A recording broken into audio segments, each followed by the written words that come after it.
ஏப்பா இவங்க 3 பேரும் ஏப்பா அணியிலேயே இல்ல? என்னப்பா தவறு செஞ்சாங்க? நொந்து போன ஹர்பஜன் சிங். என்னங்க ஆச்சு? வாங்க விரிவா பார்க்கலாம். சேனலை சப்ஸ்கிரைப் பண்ணாதவங்க சப்ஸ்கிரைப் பண்ணிருங்க.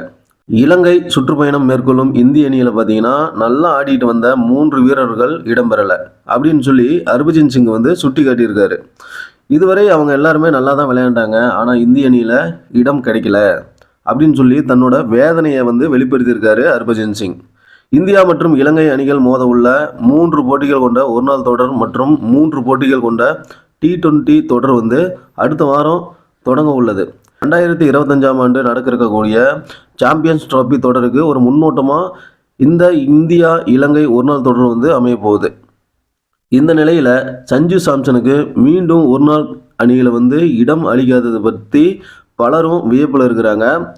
நீண்ட காலமாக இந்திய அணியில் வாய்ப்பே கிடைக்காம காத்துக்கிட்டு இருந்த சஞ்சு சாம்சனுக்கு கடந்த தென்னாப்பிரிக்கா அணிக்கு எதிராக சதம் அடித்து ஒரு பாசிட்டிவான ஒரு தெம்பு கிடச்சிச்சு. ஆனால் அது எல்லாத்தையுமே சுக்கு நூறாக்குற அளவுக்கு அவருக்கு இந்த தொடரில் வந்து வாய்ப்பு கொடுக்காம விட்டுருக்காங்க. அதனால் இந்திய ஒருநாள் அணியில் இனி வாய்ப்பு கிடைக்கும் அப்படின்னு சொல்லி எதிர்பார்த்த சஞ்சு சாம்சனுக்கு இந்த நிலைமை அப்படின்னு பார்க்கும்போது ஹர்பஜன் சிங் ரொம்ப வேதனை அடைஞ்சிருக்காரு. இடையில 2024ஆம் ஆண்டு T20 உலகக்கோப்பைக்கான இந்திய T20 அணியில சஞ்சு சாம்சன் வந்து இடம்பெற்றாரு. இப்போதும் இலங்கைக்கு எதிரான T20 தொடரில் வந்து அவர் இடம்பெற்றிருக்காரு. ஆனால் அடுத்து சாம்பியன்ஸ் ட்ரோபி அப்படிங்கிற ஒரு முக்கியமான ஒரு நாள் தொடருக்கு பார்த்தீங்கன்னா இந்தியா தயாரிக்கிட்டு வர நிலையில சஞ்சு சாம்சனுக்கு வந்து அந்த ஒன் டே டீமில் வந்து வாய்ப்பு வந்து மறுக்கப்பட்டிருக்குது. அடுத்து வந்து பார்த்தீங்கன்னா எந்த காரணமும் இல்லாமல் யுஸ்வேந்தர் சகல் வந்து பார்த்தீங்கன்னா 1.5 ஆண்டுகளாக இந்திய அணியில் இடம் கிடைக்காம புறக்கணிக்கப்பட்டுக்கிட்டே வராரு. அவருக்கு திடீர்னு T20 உலகக்கோப்பையில் வந்து இந்திய அணியில் இடம் அளிக்கப்பட்டது. ஆனால் மீண்டும் இந்திய அணியில் தொடர்ந்து இடம் பெறுவார் அப்படின்னு சொல்லி ஒரு நம்பிக்கை வந்து எழுந்தது.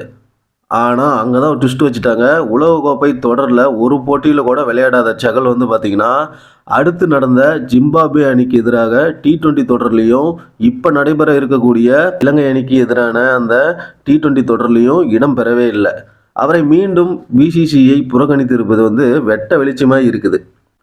அடுத்து வந்து சமீபத்தில் முடிந்த ஜிம்பாப்வே அணிக்கு எதிரான T20 தொடரில் அறிமுக வீரர் அபிஷேக் சர்மா பார்த்தீங்கன்னா தன்னோட 2வது சர்வதேச T20 போட்டியிலேயே அதிரடியாக ஆடி சதம் அடிச்சிருந்தார்.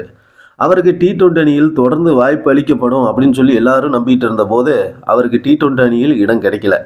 இந்த 3 வீரர்களையும் சுட்டிக்காட்டி தன்னோட வேதனையை வெளிப்படுத்தியிருக்காரு ஹர்பஜன் சிங். இது பற்றி உங்களோட கருத்து என்ன அப்படின்னு சொல்லி கமெண்ட் பாக்ஸில் கமெண்ட் பண்ணுங்கள். நம்ம சேனல் இது வரைக்கும் சப்ஸ்கிரைப் பண்ணாமல் இருந்தீங்கன்னா சப்ஸ்கிரைப் பண்ணிடுங்க. தொடர்ந்து இந்த செய்திகள் எல்லாத்தையும் பாருங்கள். நன்றி, வணக்கம்.